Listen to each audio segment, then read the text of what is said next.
and welcome back to my kitchen. Today we're going to be making the mashed chokeroot from the Star Wars Galaxy's Edge cookbook.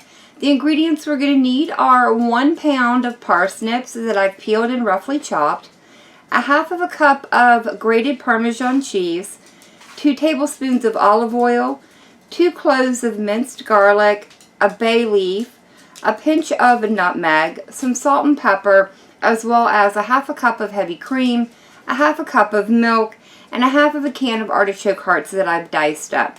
So let's go ahead and get moved over to my stove, and we'll go ahead and start bringing this dish together. Now that we're over at my stove, I've gone ahead and heated up the milk and the heavy cream, and into this I'm going to add in my 2 tablespoons of olive oil, as well as my bay leaf and my minced garlic.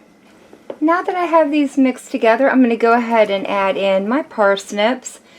Give this a quick little stir, and then I'm going to go ahead and cover this and allow it to simmer on low for about 15 to 20 minutes or until our parsnips are soft.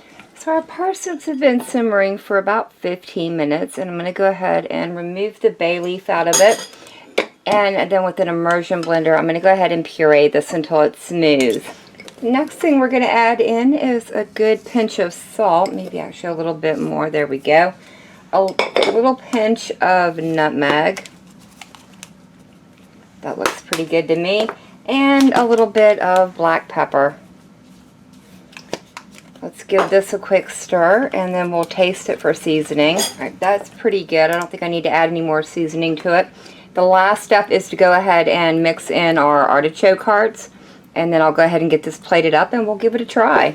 Alright, I've got our mashed chokeroot all plated up. So let's go ahead and get in here and give it a try. I did garnish it with a few extra leaves from the artichokes, as well as sprinkled a little bit more nutmeg just across the top, just to give it a little bit of color. So let's see how this thing tastes. I've got to say, this is really good. I do like parsnips, but sometimes I find them to have, I don't know, a little bit too much of a tang taste, but I think the garlic and then cooking it in the milk and the heavy cream kind of helped lessen some of that. Overall, I really do like this dish. I like the addition of the garlic in there. Gives it a totally different flavor from your normal parsnip puree. But that is going to be it for me for the day. If you have enjoyed this video, leave me a comment down below. If you guys tried this recipe out, let me know how it turns out for you. You will find this dish as well as many others over on the Gamers and Geeks playlist. If you would like to be a part of it, you can certainly leave me a comment down below, and I'll be glad to tell you how you too can be a part of that list. And as always, there will be links provided down in the description to the playlist as well as to my other Star Wars cooking videos. But for now, thank y'all so very much for joining me today. I've been Vault Girl. I hope you guys have enjoyed, and I hope I'll see you in the next one.